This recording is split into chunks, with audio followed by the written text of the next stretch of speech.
الحمد لله والصلاة والسلام على سيدنا ونبينا محمد وعلى آله وأصحابه أجمعين. از الله سبحانه و تعالی میپرسیم که هر یک عمل من و شما خالصا لله باشد، خالص برای رضایت او باشد. هر یک من و شما محتاج تربیه هستیم، خاصتا پدر و مادر به تربیه فرزند اعتبار دهند. امروز اهمیت موضوع تربیه خیلی مهم است، برای آنکه تربیه اقتدا و پیامبر صلی الله علیه و سلم است.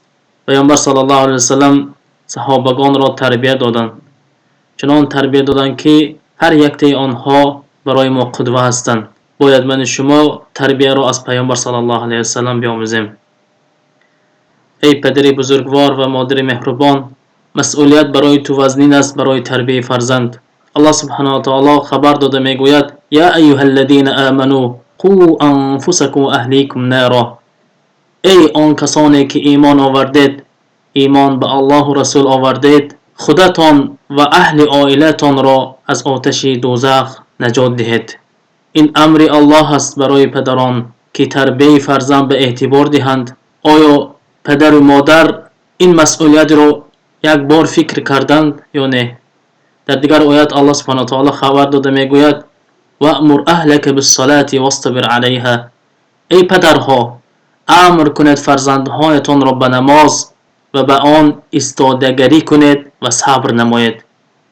هر یک پدر و مادر باید واجب است امر کند فرزند را به نماز. فرزند او که نماز خوان است تربیت خوب میگیرد. امروز ها مشاهده می شود که به این امر نماز پدر و مادرها ضعیف هستند. اینجا امر الهی است که ما باید فرزندانمان را امر نماییم به نماز. در حدیث آمده است که پیامبر صلی الله علیه و سلم میگویند: مروا اولادکم بالصلاة و هم ابناء سبع واضربوهم فی العشر. فرزندهایتان را امر نمایید به نماز در سن 7 سالگی، بعد 10 ساله که شد نماز نخواند بزنید. ببینید امر پیامبر صلی الله علیه و سلم که ما باید فرزندمان را در سن 7 سالگی امر به نماز کنیم. انسان وقتی که فرزندش را در سن 7 سالگی شروع میکنه به امر کردن نماز، به خواندن نماز، 3 سال همان فرزند تربیت میگیرد و دوست میدارد همان نماز را، بعد میخواند.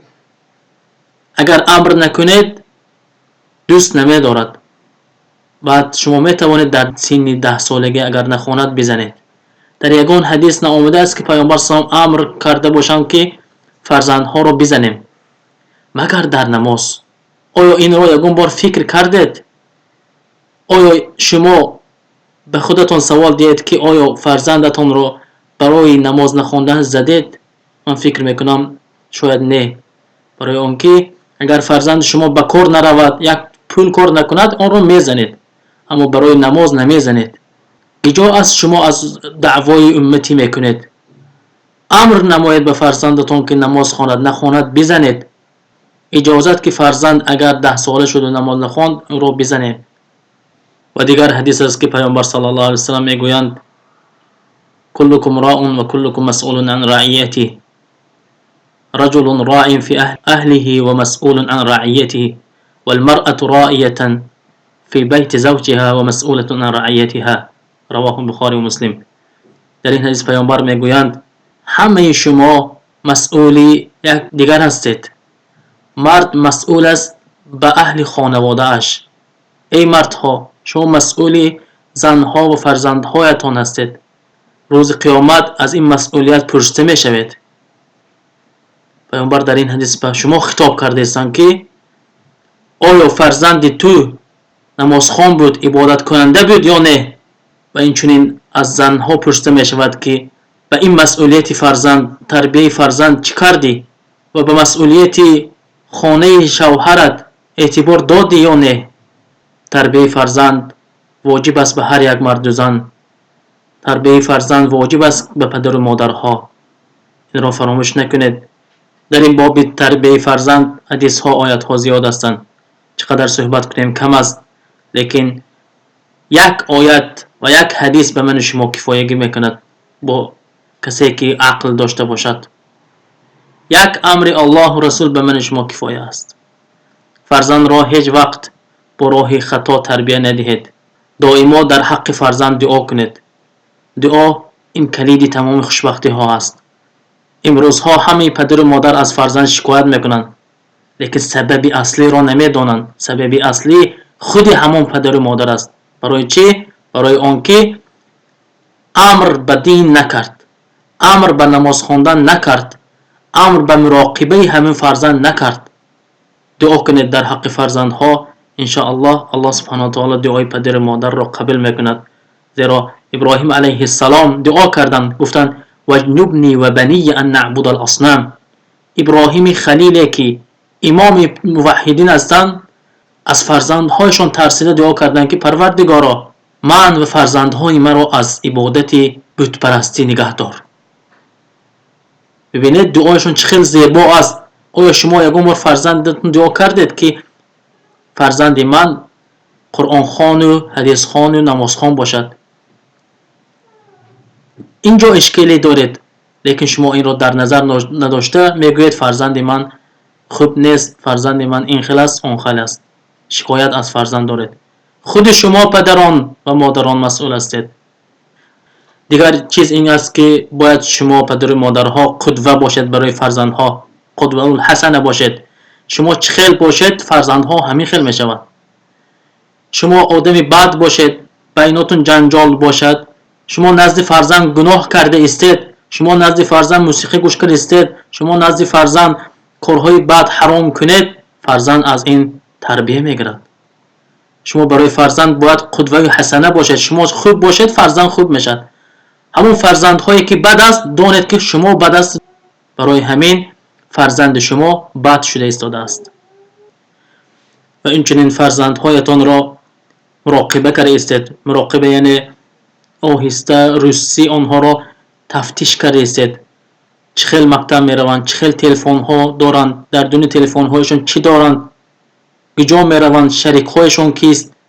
اگر همین چیزها را شما مراقبه کرده استید، بعد فرزند شما انشاءالله صالح می شود.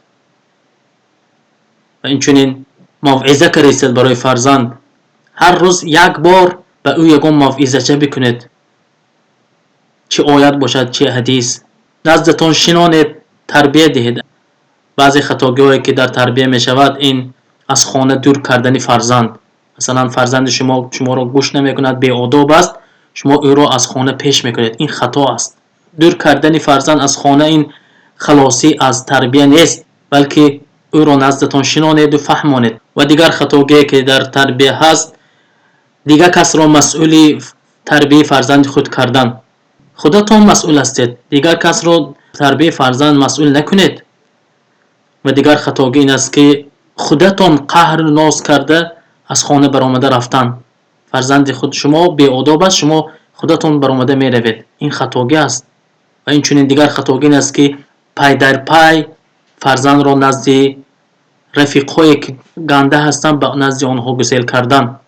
رفیق خوب برای فرزند شما خوبی را تعلیم میده، رفیق بد بدی را. برای من مراقبه کردن، نگاه کنید که رفیق‌های فرزند شما کیست.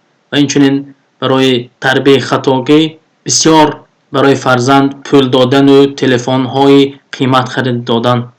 نگذارید که فرزند شما بسیار پول را به دست گیرد. چقدر خطاگاه‌ها را ذکر کنیم زیاد است، لیکن شما ای پدرها و مادرها امروز خوشبختی فرزند شما در دست شماست. نقص فکر کنید. کتاب‌ها زیاد است درباره تربیت فرزند، بخوانید و نگذارید که فرزند شما بد باشد. و از الله در آخر میپرسم که به هر یک فرزند من شما خوشبختی و صالح شدنش را الله نصیب گرداند. و صلی الله علی نبینا محمد و علی آله و اصحابه اجمعین.